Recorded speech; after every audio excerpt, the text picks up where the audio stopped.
All right, Shalom.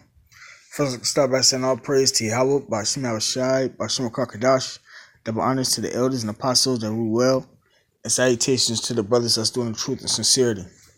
This is Women's March on Washington, and this just happened recently. So what I'm gonna do is just play it and implement the scriptures.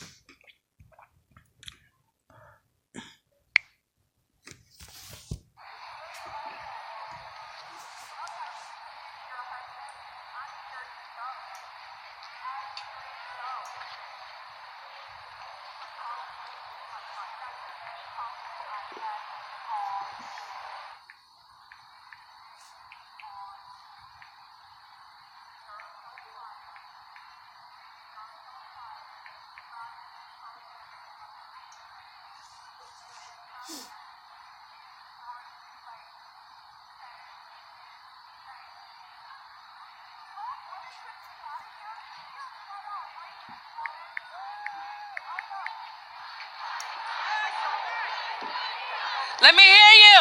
My body, my choice. My body, my choice.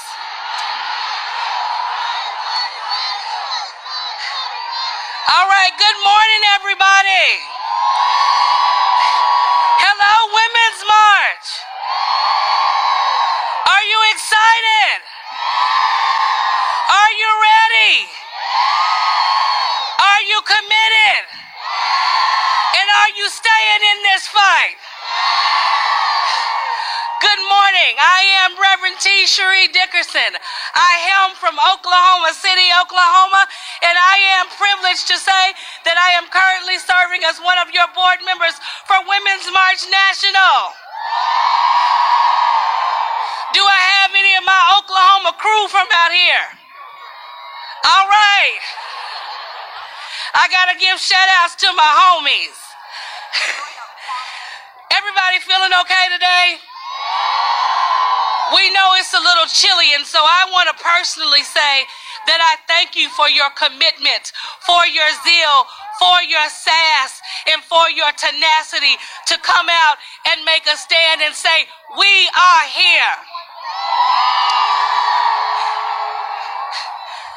I'm going to give you a little bit of a quiz, and we're not going to engage the hecklers because we know that they're just on the wrong side of history today. A great woman once said, hate is too great a burden to bear. It injures the hater more than it injures the hate, the ones that are hated.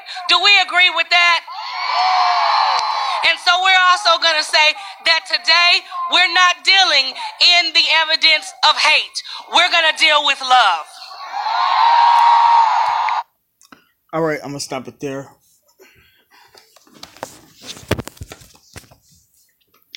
This is 1 Corinthians chapter 3. I'm gonna start at verse 16. Know ye not that ye are the temple of the Most High, and that the Spirit of the Most High dwelleth in you? If any man defile the temple of the Most High, him shall the Most High destroy. For the temple of the Most High is holy, which temple ye are. Right, and this is for the Israelite women with the whole my body, my choice situation. Your body belongs to the Lord, and the Spirit of the Lord dwelleth in you. You know, and that's for you women, man. So women can't do whatever they want with their body, man. You know, they're not even supposed to be defiling their temple, meaning the dietary laws. And you can clearly see that she has no dietary laws, man. You know. But, yeah, I'm going to finish playing it. I still haven't found anything on it as far as what what they're really doing out there. But I know one thing. The Israelite woman is not supposed to be out there, you know, trying to fit in with the society.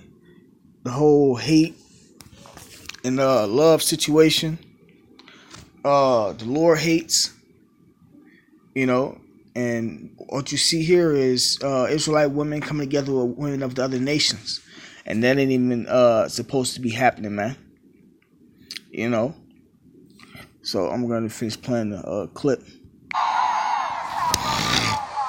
Coretta Scott King, the late, great Coretta Scott Queen, she said, "Women, if the soul of the nation is to be saved, I believe that we must become its soul." Anybody believe that the women of this nation must become the soul of this nation to save it?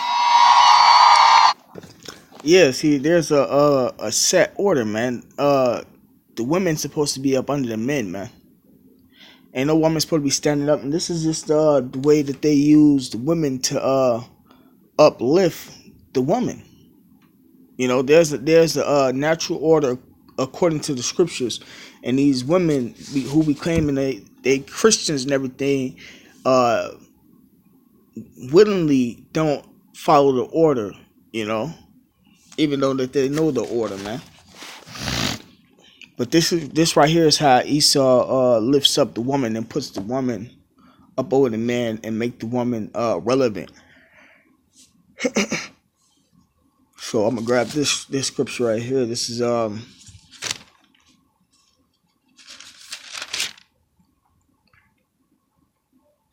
Corinthians chapter 11. Verse 3, it says, "But I would have you know that the head of every man is Yahushai," which is so-called Jesus Christ. Slakia. Yeah. "And the head of the woman is the man, and the head of Yahushai is Yahweh." Right, man. So all these women rising, standing up, being the soul of the nation, and you know, they just basically saying that they're over the man, man. That's all they doing, and this is for, man. You know. So I'm going to play a clip. Do I have any of my Oklahoma crew from out here? I started it back a little further. All right. Using his phone, so I got to give shout outs to my homies. Everybody feeling okay today? We know it's a little chilly, and so I want to personally say that I thank you for your commitment, for your zeal, for your sass, and for your tenacity to come out and make a stand and say, "We are here."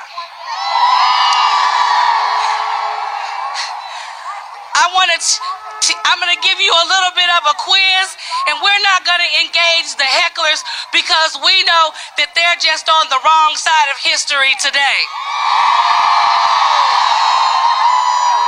A great woman once said, "Hate is too great a burden to bear. It injures the hater more than it injures the hates, the ones that are hated." Do we agree with that? And so we're also going to say that today we're not dealing in the evidence of hate. We're going to deal with love.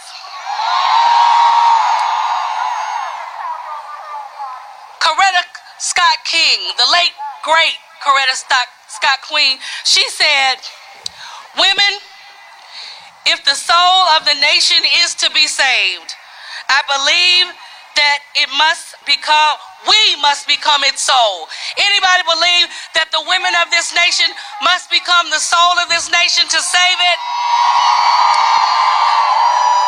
Do we want to know that we want to get the Crichton in the White House currently out of there? And how many believe that women were able to achieve it? Well, I just gave you some quotes from Coretta Scott King, and now I want to introduce someone who she was very fond of, one of her children.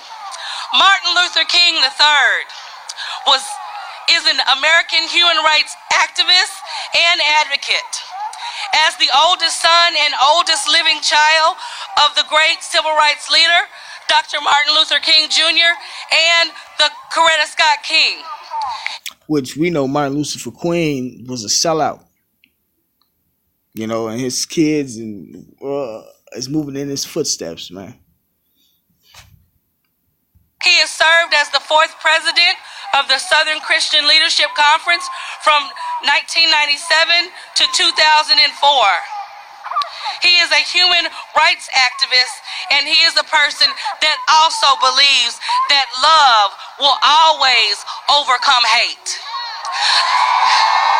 I'm going to ask you all to give a great welcome to Reverend Martin Luther King III, and say thank you, because we are also honoring that this is the King Weekend, and we are honoring the legacy of love, hope, and justice. I present to you Reverend Martin Luther King III. You can do better than that. Let me hear you. And I just introduced the introducer of our keynote. Good afternoon.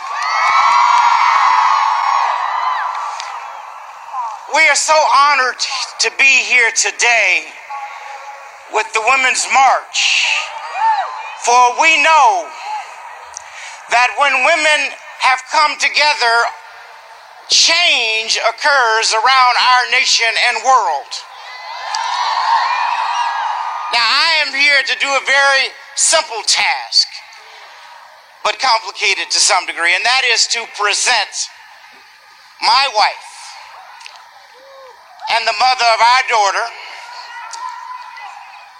And in that vein, let me just say that as we approach this King holiday on Monday, many over this weekend have come together to be engaged in service projects.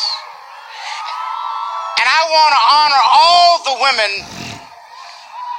not just who've been in my life, but certainly my grandmothers, my mother, Coretta Scott King, and my wife, Andrea Waters King, and our daughter, who we're raising to be a voice for those who have no voice. Andrea Waters King grew up in Florida, went to high school in Florida, was a leader in the student government, went to Emory University in Atlanta, and then became involved in a business, worked there for a few years, but her passion has always been for social justice. And so she worked with an organization monitoring hate crimes over 20 years ago. And she and a team of people put together one of the first hate crime summits, when over 100 organizations came together to say that hate is too great of a burden to bear. But she monitored Klan organizations, neo-Nazi organizations. And today, while they still exist, we are working every day to end hatred in this nation.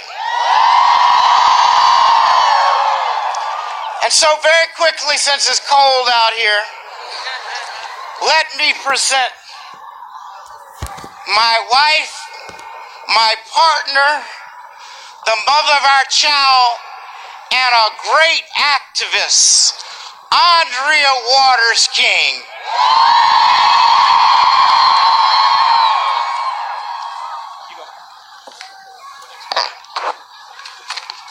Hello. Good afternoon. And I hope that you're staying warm. I know that our bodies may be cold, but I know our souls are on fire today. Now, just a few days ago would have been Martin Luther King Jr.'s 91st birthday. And on Monday, we will all celebrate MLK Day, a day of service, a day on, not a day off, and a day that would not be possible were it not for Coretta Scott King.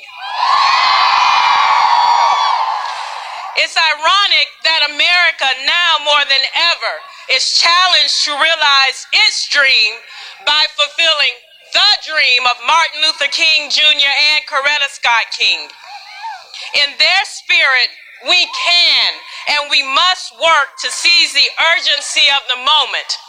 For the only way to keep from moving backwards is to keep moving forward. Eternal vigilance is the price of freedom.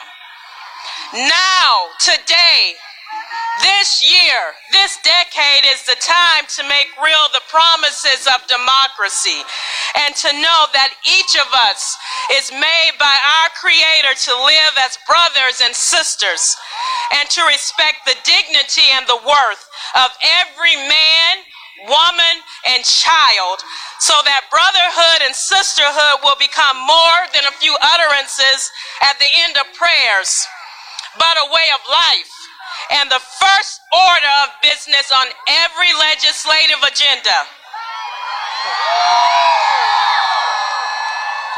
This year of 2020, we celebrate the 100th anniversary of women winning the right to vote. 100 years. But remembering is not enough. We must use this milestone as a time of rededication and renewal. I can hear the melodious voice of my daughter's grandmother, Coretta Scott King, reminding us once again that women, if the soul of the nation is to be saved, I believe that you must become its soul. This can be the decade that ushers in a new freedom, new responsibility for each other, and new dignity of human behavior. Today I call for you to remember the power that resides with and within each of us, to remember the power that we can embrace the vision that another world is possible. We can dare to hope again and unleash our passion to be part of the solution, not the problem. Creating a world that we have the courage to believe in. We're called to no longer be indifferent to the suffering of others. Martin Luther King Jr. talked about the triple evils of racism and poverty and violence. I know that we can eradicate these evils by a revolution of values, the embracing of peace, justice, equity, a revolution based on love, compassion, and the deep well of feminine wisdom.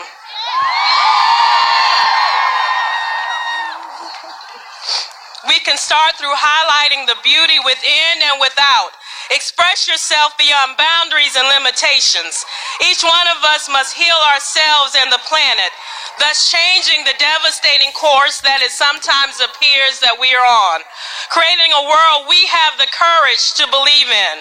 The beloved community, a society based on justice, equal opportunity, and love of one's fellow human beings. A society in which all are embraced and none are discriminated against, where civil rights are seen and where civil rights and voting rights are seen as our birthrights. Where we are free to worship without fear of intimidation. Where black mothers are not afraid for their children to drive around the corner at night, and where immigrant mother's child is sitting next to her in a crib, not a cage. Change is not based in one person or in one family. So I ask you today, what's your part? What's your part in making Dr. King's dream of the beloved community a reality? What are you devoted to? Where are you? And I would like to just close briefly with what I like to call a soul whisper entitled Today I Rise, written by Alexandra Feldner. And it goes, today I rise. The world is missing what I am ready to give. My wisdom, my sweetness, my love for and my hunger for peace. I weep with the trees and the rivers and the earth in distress. I rise and shine and I am ready to go on my quest. Today I rise without doubt or hesitation. Today I rise without excuses, without procrastination. Today I call upon my sisters to join a movement of resoluteness and concern. Today is the day I rise and scream. Today I foresee the future of my dreams. Today is my call to action. I will fulfill my mission without further distraction. Today is the day. Today I will start to offer the world the wisdom of my heart.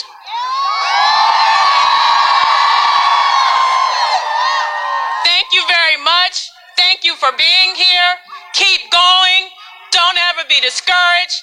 Believe that we can do it. We can, and we shall overcome. And now I'm going to bring up my daughter to say just one brief word. Good morning! I just wanted to remind everyone. All right, and this is where they cut it at. Okay, this is on the Washington Post. It says Women's March protesters in D.C. and across the country pledge is only the beginning. It says freezing rain fell and cold. Heavy drops as the Women's March began its trek toward the White House on Saturday to confront the president where he lives. Fuck you. I can't feel my toes anymore, one woman said as she jumped up and down. My fingers are numb, a college student told her friends, extending her hand toward them, but they kept going. Down the steps into the street, past the Washington Monument, and eventually into Lafayette Square across from the White House, along with thousands of others who gathered for the fourth annual Women's March on Washington. It said women across the country sent a final rebuke to President Trump before the 2020 presidential election. Though organizers have for weeks tried to put three main issues at the center of the march: climate change, immigration, and reproductive rights.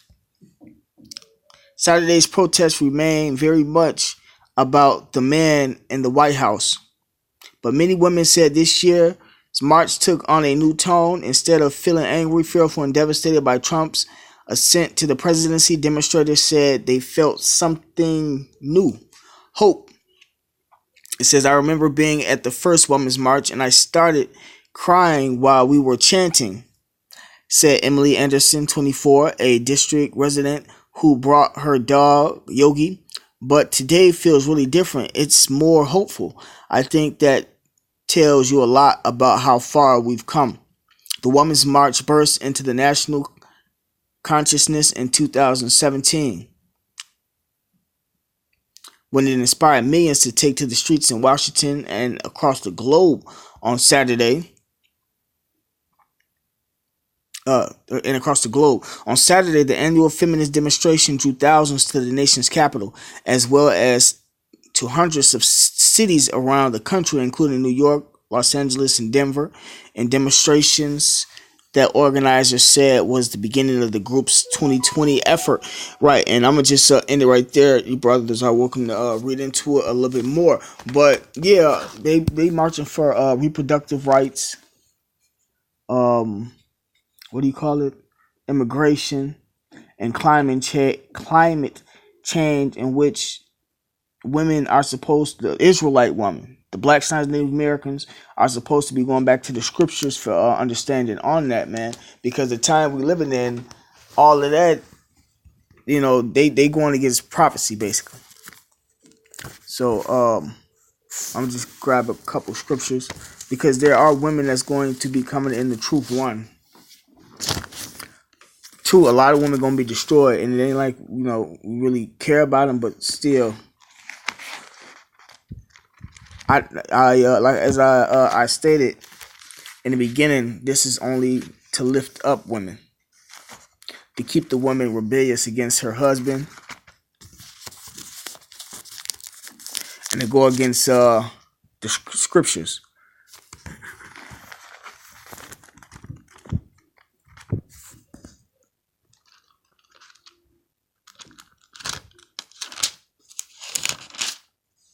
This is Isaiah chapter 30, verse 1. Woe to the rebellious children, said the Lord, that take counsel, but not of me, that cover with a covering, but not of my spirit, right? So the women of Israel are out there protesting, going to this devil, looking for rights and, stuff of that nature. But they're supposed to be coming to Yahweh Shema Shai. That's them putting on a rebellious spirit towards the Lord, man. And that cover what they're covering, but not of my spirit, that they may add sin to sin. And it's even for the guys that's in agreement with this, man. All women doing is adding sin to sin, man. They walk to go down into Egypt and have not asked in my mouth to strengthen themselves in the strength of Pharaoh and to trust in the shadow of Egypt. Right, man. These women want these rights and stuff, but they supposed to be coming back to the scriptures, man. Eventually, a lot of the women gonna wake up to what time it is, and a lot of them gonna wake up at the last minute.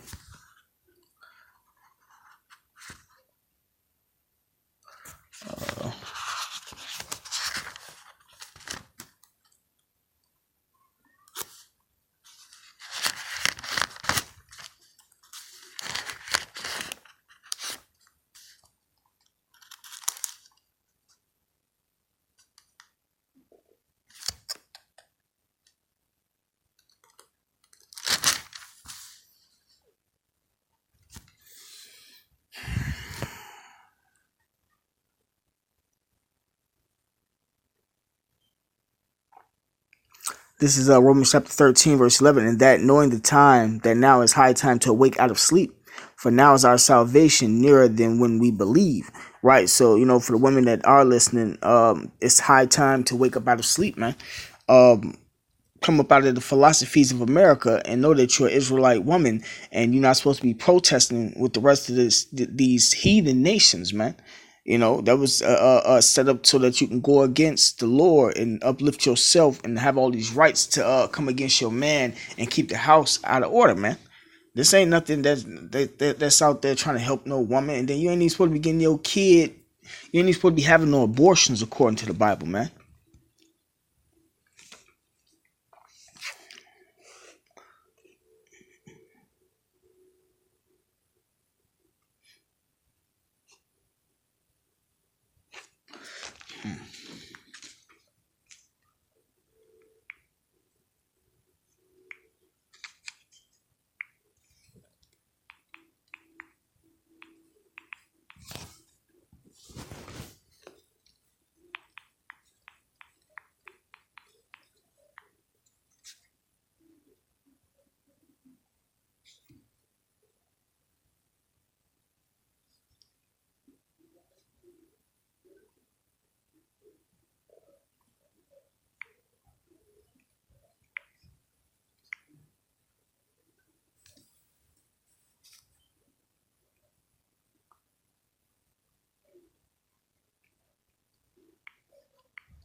It's Titus chapter 2, verse 1. But speak thou the things which become sound doctrine.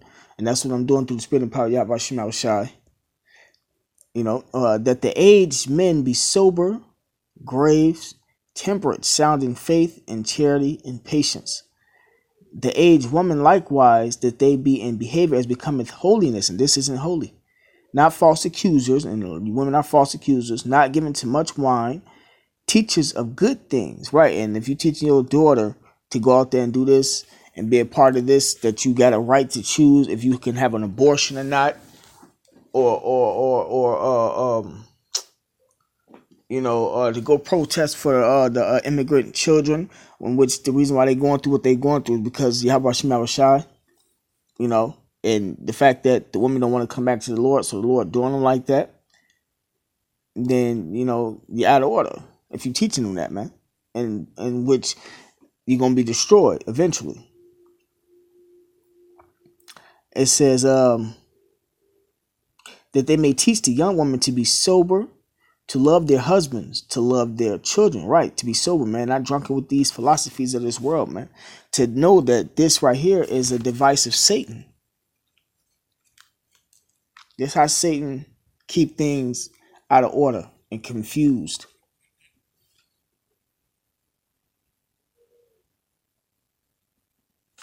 And the men, like it started at the beginning, grave, serious, temperate, supposed to be letting their women know this. But the whole nation is all messed up, man.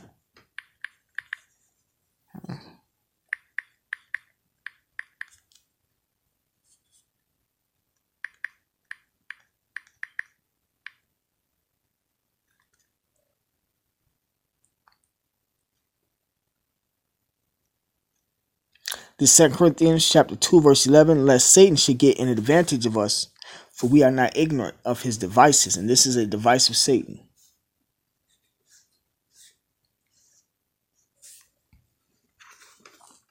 I'm going to start back at verse 5. Titus chapter 2, verse 5, to be...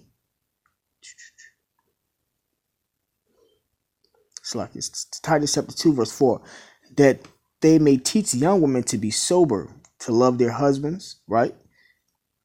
And women don't love their husbands because a lot of these guys are not in agreement with abortion. To love their children, and women, they act like they love their children, but they don't teach their children the right things according to the gospel, man. So they really don't love their children, man. To be discreet, chaste, keepers at home. Right, and ain't none of them at home. They all outside proclaiming liberty, women's rising, and they got a right to choose and all this extra stuff.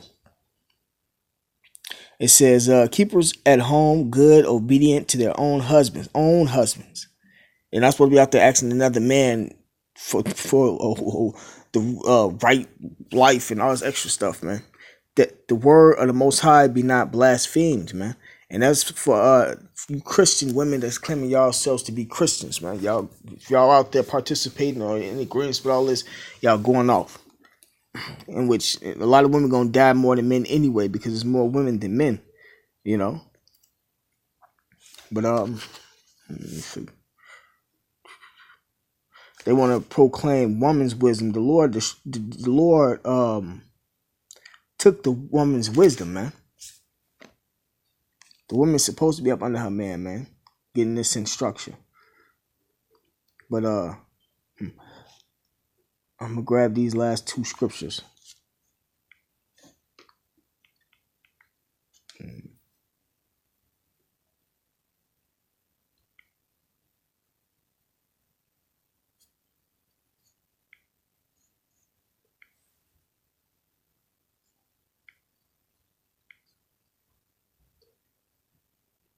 This is Deuteronomy chapter 32, verse 8, when the Most High divided to the nations their inheritance. When he separated the sons of Adam, he set the bounds of the people according to the number of the children of Israel. Right, so the Lord separated the sons of Adam, man. For the Lord's portion is his people, and he wanted his people. You know, he has a specific people that he deal with. That he don't deal with other nations. Jacob is the lot of his inheritance. So the Lord deals with the 12 tribes of Israel, man. But going back to the top, it says, Deuteronomy chapter 32, verse 8, when the Most High divided to the nations their inheritance, right, the Lord gave every nation their own lands.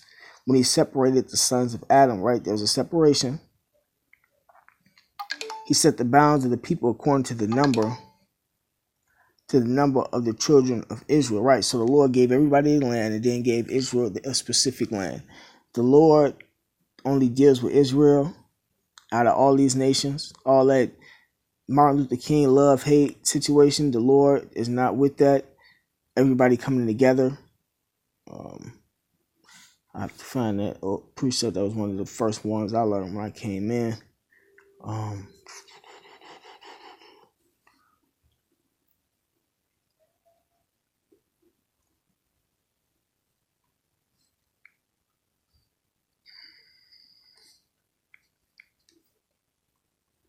This is Romans chapter 9.